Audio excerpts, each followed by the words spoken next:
Hello everyone, I hope you all are doing great, and today I'm here with another session on ANSYS Explicit Dynamic Analysis. So where I'll be taking you through the automotive component, that is knuckle. So where I'll be trying to create the nonlinear behavior with explicit solver by using the Johnson-Cook material model, and like to see how the element deletion will happen, that is erosion, and how the explicit solver will help us to get the exact failure in the automotive component, that is knuckle. Okay, so let's jump into this and quickly try to go through this particular session.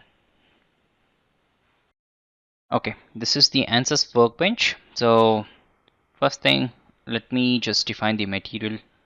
For that, I'll just drag and drop the engineering data here, and let us just define the material properties. First thing, I would not keep this structural steel. I'll simply directly delete it. I don't want it. So our material properties is completely blank. There's nothing here. Now to have the explicit material into account, I'll switch to engineering data source, and from here I'll just click on the explicit material data, and in your outline of favorites it will show all the explicit material. Okay, I'm only concerned about the steel 1006. I'll simply click on add button. So once you get the symbol, it will be transferred to this here.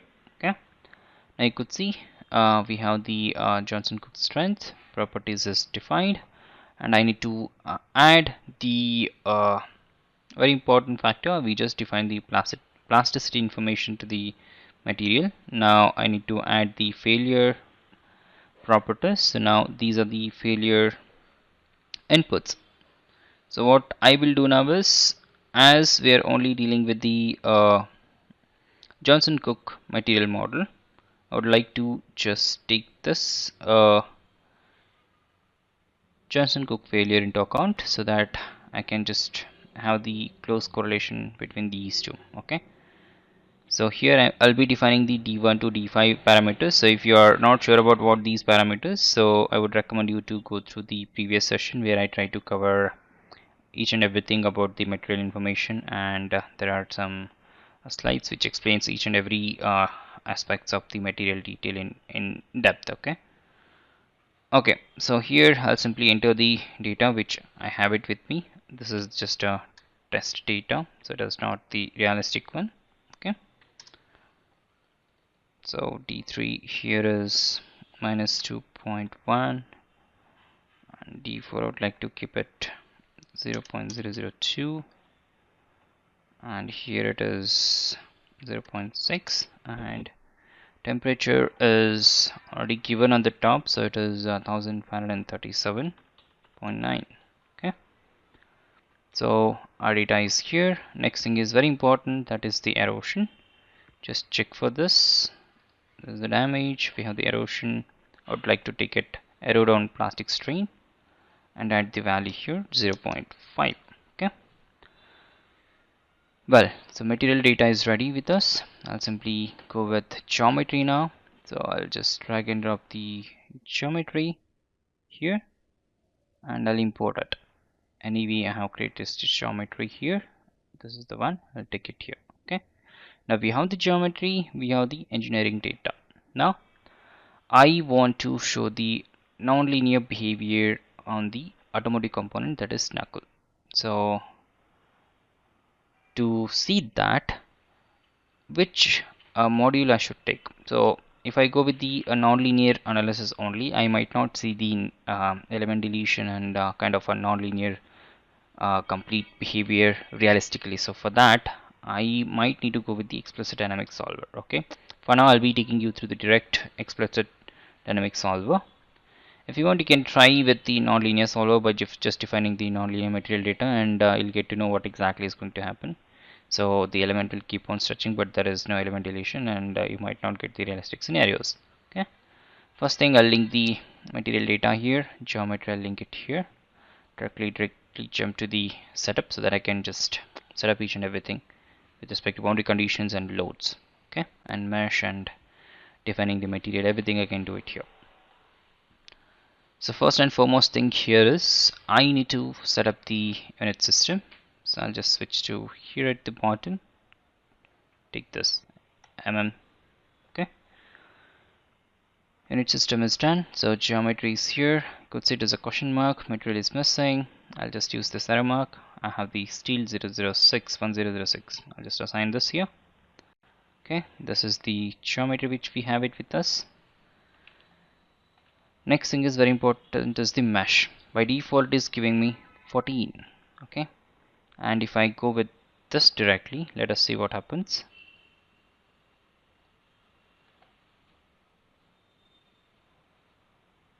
This is the one. It has meshed, but when it comes to statistics, I could see it as 24,224, and if you still try to mesh it with very fine mesh, it will take on an average 50 to 60,000 elements, and it will take, I think, days to run it in short. Okay, as I'm using high-end system also, I would recommend to keep it as less as possible, the element counts. Now what I would like to do here is like to play with some settings so that I can reduce the elements. The first thing is the growth rate. I would like to keep it more, so I should not keep it more, but anyways I'm just trying it. It should be 1.2 or max 1.8. it's already 4, but let me just take it 3, and maximum element size as it is, no issues. Defeature, yep, so I'd like to defeature the elements below 2 mm. Okay, yep, let's see with this settings what we get it now. Here it is 24,000. So with this, do we have any changes? Yeah, we got reduced to 18,000, so it's pretty good but not that good enough. But to run this nonlinear analysis, I would recommend this is fine. If you are okay with your results, then you can even find mesh, and then you can run one detailed analysis with fine mesh. I don't have any issues with that, but right now to run the initial iterations, this would be good. Now the boundary condition, first thing is the fixtures. My fixtures are on this face, this, and this, and these. Okay, you need to hold the control. If you release it, then you won't, will just select only one entity. Okay, now this is fine here. Next thing is I need to apply the force. I'll just go with this. I'll use the first remote displacement on this face. I'll just apply the global for now. Okay, so only along Y I should take it, so I'll just take it minus 200 mm. So just taking it roughly, so I'm restricting everywhere it should be 0. There's no translation. Along X and Z, rotation all 0, and it should be rigid. Okay, this much is done. Still have the question mark here. Analysis settings, I should define the time here. 0.00 is the 2 is the standard. Now I need to activate the erosion on material where it went. Okay, on yes, so this is perfectly fine. I need the solution in respect to total deformation, the strain, the stress. Okay, now just let's run this and get back with results. Okay, I'm just running it at the back end to see what exactly is happening here. So once you're done with your results, you could see there's a strain energy graph, and there is no element, in the sense there's no break complete separation of the element, because I don't see the internal energy constant, so it is still has some load taking capabilities, so it is still keep on going, so no issues. But at a certain point of time it is constant, because there might be some element deletion has happened with respect to the small chunks, and here load taking capacity, internal energy might be reduced. Okay, let's see that now. So when it comes to total deformation, I could see this is what is happening here. and I could see a few elements got already deleted on the top, and bottom also almost few got deleted, right? You could see the complete failure is happening here, and total deformation is 211 max here, and this is the stress elements already got deleted there, so that's showing. Strain is this much. This is the peak region where we can see the buckling, but still with this also I could see this here, this is also failing. Why? Shouldn't happen, right? So let's see what is wrong here. What I can do here is I can animate this and see the behavior. Yeah, so the issue is here anyway it is breaking, there's no issues at all, but loading condition what I have given, the direction along the load on the face is rigid, so I can just stop it here and I can just show you. You could see this face is rigid, so here it is breaking, and here also this is failing, here also. So ultimately this should not happen, right? If you think practically, this should not happen. So in this case, what we should do, so here we need to think, if I apply only along y-axis, so it forces to take through this direction because I said rigid. Now what are the possible moments with respect to realistic approach? If we consider, if you apply the load, it can also rotate along x-axis, am I right? This is one possible way, and it should also move along y, not along z. Z also can be possible, but not along x. Okay, so it should be rotation. So what I'll do is along x, I would like to keep it 0. Along z, it can move here and there, so I'd like to make it free. Okay, and then rotation along x is possible because it should rotate here like this. So rotation along x, I would like to keep it free. Rotation along y, I don't want to, make it 0. Anyway there. Rotation along z is not needed. Okay, these are the, I think, realistic approach if I just take these, right? So let's figure out with this particular thing what is going to happen with respect to these boundary conditions. I'll just simply solve this. Okay, these are the results here. The first thing is the total deformation, and I could see this is 231, it has moved, and if I see the behavior, this is how it is. And before that, if you see the solution information, it has some element deletions, but it still has the load taking capabilities, so in the sense it is still kind of stiff enough. So here I could stop it and let me see.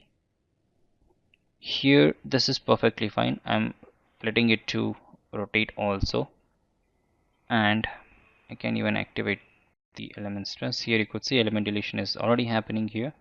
If I just take one step front, so this is the failure region, so it is 533, and if I just keep on there, yeah, I could see the sudden element deletion has happened already. Okay, few elements got deleted, it moved again, see it's a complete failure here, and then again it failed here. Still I could see element is stretching here, right? So you can see now element got deleted here one and here one. Yeah, so if you still run it for another few so then this should definitely fail and break. That should happen, and this might be the realistic approach. Okay, and this is how it should bend actually, and this is how it should fail. Okay, anyways, plastic strain is 0.0027, so it should come around 0.18, then it should show the realistic strain. But I hope this is perfectly fine at the moment. There's no issues at this, so this is how it should move, and it's pretty good. Yeah. So if I even switch to stress, and you could see at a certain point it has a drop, but just keep on moving it here. Okay, this is the average stress, this is the maximum stress which it can withstand. Okay, yeah, so with this I would like to conclude. If you want to run this kind of nonlinear behavior with element deletion, erosion things, it would be really good to use the realistic boundary conditions. First try to use the the coarse mesh, and try to run your model, and then try to retune your mesh with respect to fine mesh what you're looking for, and then you can get the detailed results on it. Okay, this is the best way to approach this kind of models.